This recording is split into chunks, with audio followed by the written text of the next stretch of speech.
All right, welcome back to the AI Native Advisor, brought to you by Improve. I'm Mike. I'm Danny. And on our last episode, which was our first, we got to the kind of foundational building blocks of how to become an AI native advisor, an AI augmented advisor.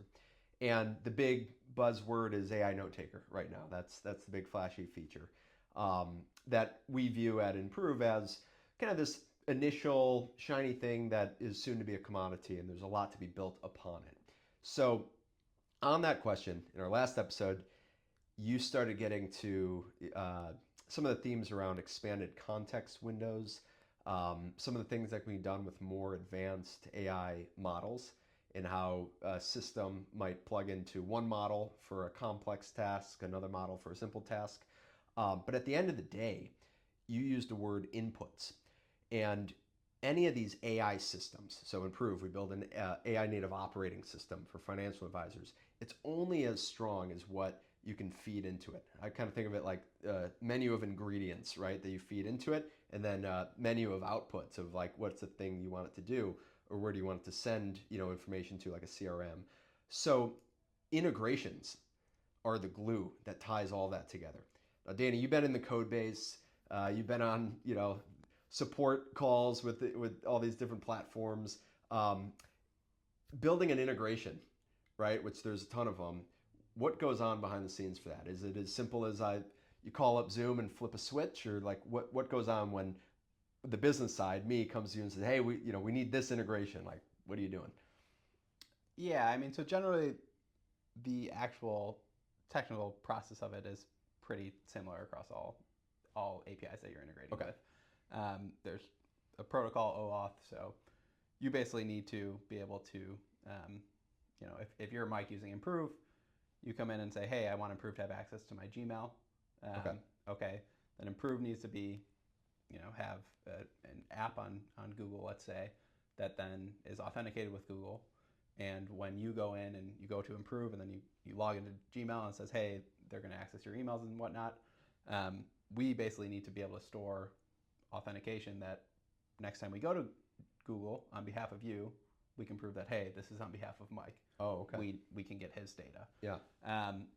And so the process behind it, in terms of taking time, is really a lot of times proving to Google, Zoom, whoever, that you are a safe, secure application that they are comfortable sending data to. So, just taking Google, for example, you do sign in with Google, and, the app you're signing in with Google with, maybe has access to your name and your email address. Right. That's basically like pretty basic information. Okay. Google's not like overly concerned about that. But, when we started integrating with Gmail and, we can read users' emails and stuff like that, then it's like, okay, you have to go through a bit of a security process for that. Yeah. So we had to get like a security audit. Yep. And that's kind of where it gets, it's more so the time to prove to the company that you want to integrate with that you are legit. Yeah, safe, good secure. actor. Good actor. Yeah. Something. Yeah. And then in terms of like, the actual integration, if you think about like, I don't know, you think about like an API as like a bunch of doors into a house or something. Yeah. And you have access to certain doors. API stands for what? Application protocol interface? Programming protocol? I don't know. I actually don't know. API. Yeah.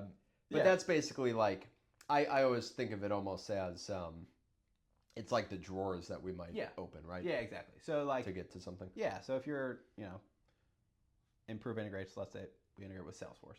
Yep. Salesforce doesn't want Improve to just have access to their database, obviously. Yeah. But they want us to, on behalf of Mike, have access to some of the drawers. We can open this drawer to get Mike's contacts. We can put stuff into that drawer to, add a new contact from Improve to Salesforce. Note taker takes out a task that I have to do. Yeah. I work out of Salesforce.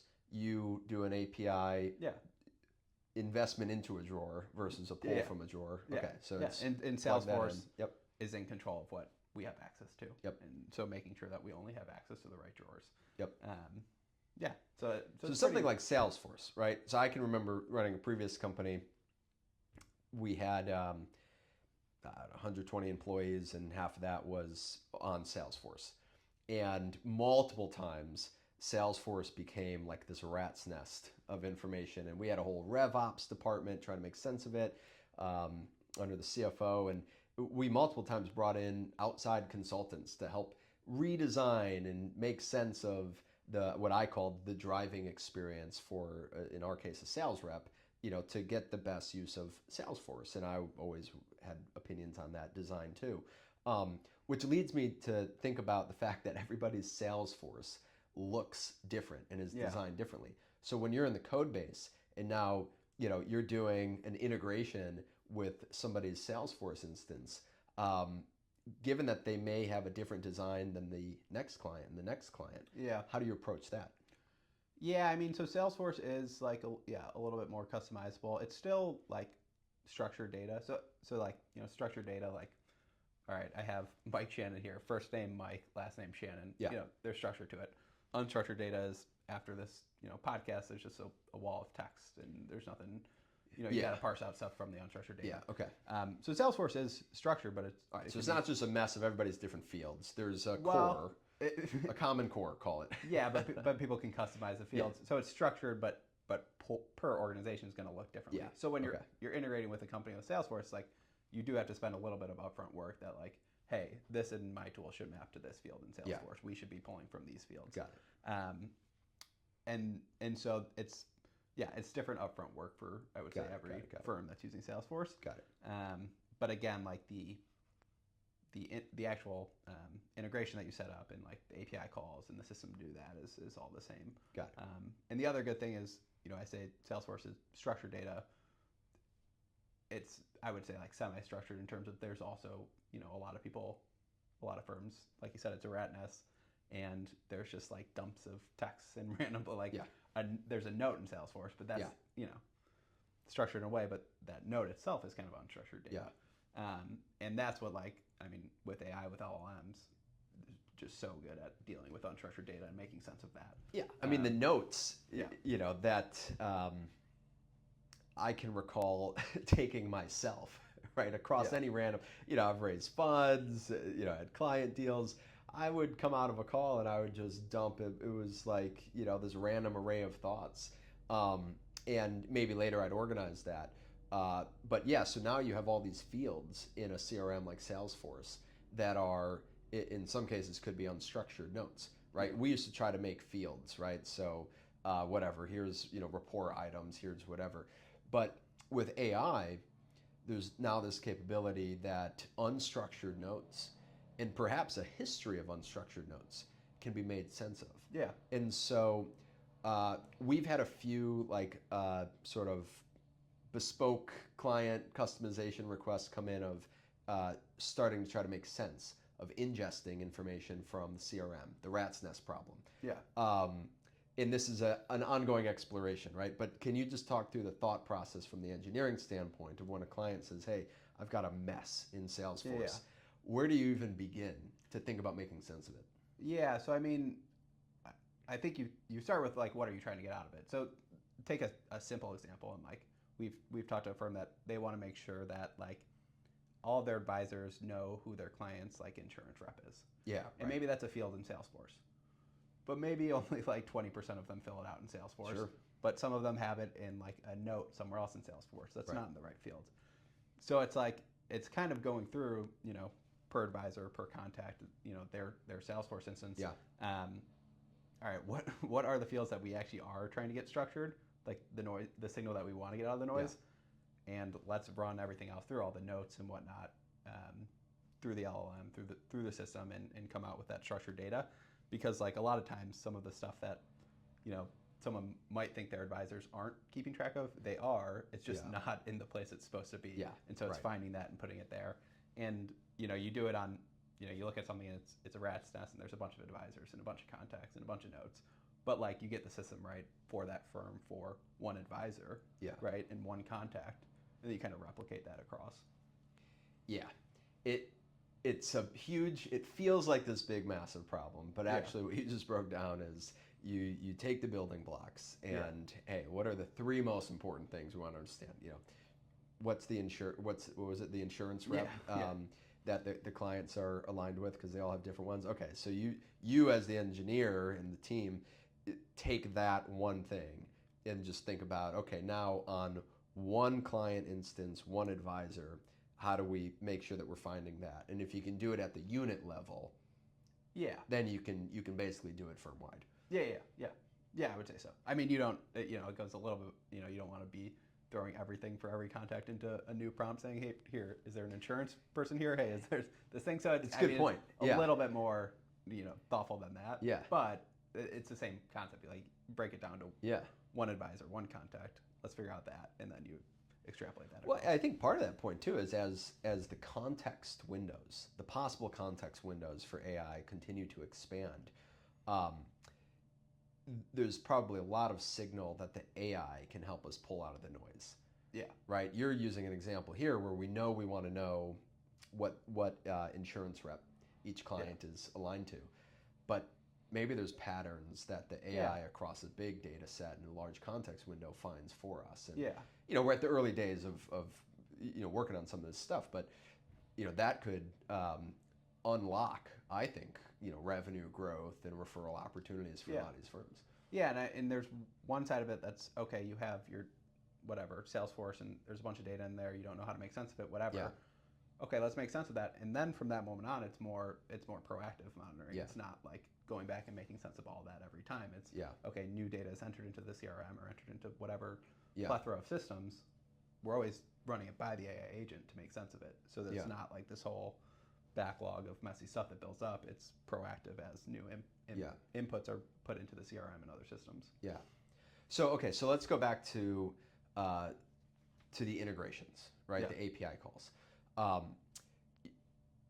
The next integration is going to continue to evolve, right? I mean, the first thing was, okay, just the integration to Zoom so that we can take in, a meeting audio or transcript. And then it was, CRM so we can send to. As of this recording, one of the next horizons is like the financial planning tools, right? We had the first announcements of Jump and Zox kind of got the first grab at sending information into the planning tool, which is not entirely dissimilar than like sending into a CRM, right? But when something like that happens, it's breaking news. Like, hey, there's a new, this tool is now updating this platform or this other tool. From an engineering standpoint, I mean, do you look at that and it's, okay, here's a big new complex problem to solve, or is it kind of a yawn? Here's another API to turn on. Like, how do you react when you see something like that? Strictly from the engineering side, more of a yawn, I would say. Okay. All right. I mean, whatever. If it's coming from the transcript, you're just figuring out what you need in the transcript and how it needs to feed, right? Capital E money, whatever. Yeah, it's another drawer to be opened at another place. Yeah. Okay. Now the more challenging part is not all companies have open developer APIs. Okay. So like E-money we can get into, right? Capital is more locked down. So so there are some, and you think about this with like, you hear like LinkedIn can be hard to deal with as a developer. Yep. Because you need to be part of their LinkedIn partnership program. Yeah. So it's kind of, there's either an open garden, as I think of it, of what you said, a developer, an open developer API. Yeah. Or it's a closed garden that, hey, limited partners only. Yeah, I mean, I would say like most so there is true, like there's systems where whatever you can authenticate as the user through Improve and we have access to your stuff. And we have to get, our API keys from that system, but they're pretty open about it. They don't really care as much. Yeah. I would say like Zoom and Google are somewhere in the middle where if you're accessing some of their sensitive scope, they're going to do a full security review on you. It's going to take a couple weeks, a month to we went through that. Yep. More of a semi-closed garden. Yep. And then there's like the fully closed. It's like you have to go through their partnerships channel and like build that relationship to get there. Yeah. Which in those cases, I mean, who knows where all this evolves, but my instinct would be that's where the firm likely has the leverage of asking for that door to open. Yeah. And so that's where, I mean, a big part of what we do is we provide this fractional AI team where we'll help a firm with whatever kind of custom needs that they have. We have an out-of-the-box tool as well, but on the custom side, that's where we can always provide the technical capability of opening this drawer, right, integrating with something. But it may be that the firm has to use their position as a partner, as a customer of that vendor to open that door. And it seems like probably as more closed door sort of requests happen, that's what leads to somebody creating a developer API. But in some cases, like a LinkedIn, they don't really want everybody accessing their stuff. Yeah. And most larger wealth tech platforms are going to have an API that you can integrate with. Yeah. Okay. Now, smaller upstart ones are probably less likely to. That's where you kind of got to work through the partnerships a bit more. Yeah. But any larger one will most likely have an API that, and like you said, might take some time to get access to, but as long as you have the right people around to get access. Yeah. I guess one last question on that. So putting ourselves on the other side of the table of being that platform that's deciding and building, if they decide to, this open developer API. You've seen you've been at JPMorgan Chase, you've done options clearing software. What happens on that side of the table? Is it a huge lift for them to create that open API? What do they have to do? No, I mean most to have an application, you have like an API. Yep. It's just if you want to expose certain endpoints to outside, developers and whatnot. So I think the consideration is less on the technical front and more on the, just business consideration. So again, for Google, if people are going to access their users' emails, they want to make sure that the company that is doing that is storing everything securely, doing everything the right way, because that's another potential security breach for them. Yeah. And that's why if it's something simpler, you don't have to go through all of that. And then there's, I think, in smaller kind of tech companies, it's also a little bit of consideration of, is this company that wants to integrate with me? Yeah. Are they a competitor? Right. Do I want them to be able to do this, or should I just do that? Should we build that ourselves so that we don't have that? Sure. So I think in most cases it's more of just a business consideration than a technical consideration. Yeah. But the technical consideration is usually security first. Yeah. Cool. All right. Well, these are micro episodes. That was a great sort of under the hood look at what happens on the engineering side when these integrations occur. And again, the reason we're talking about integrations is that an AI system, for Improve, we build an AI native operating system. It's only as strong as what inputs can be poured into it. And so that's in most cases an API call to take something in. And it's only as functionally useful in some cases as where it can then send the gifts that it creates. So a task into the CRM, an update into whatever the financial planning tool. So the integrations are the glue around all these AI systems. Danny, thanks for taking us in. Thanks.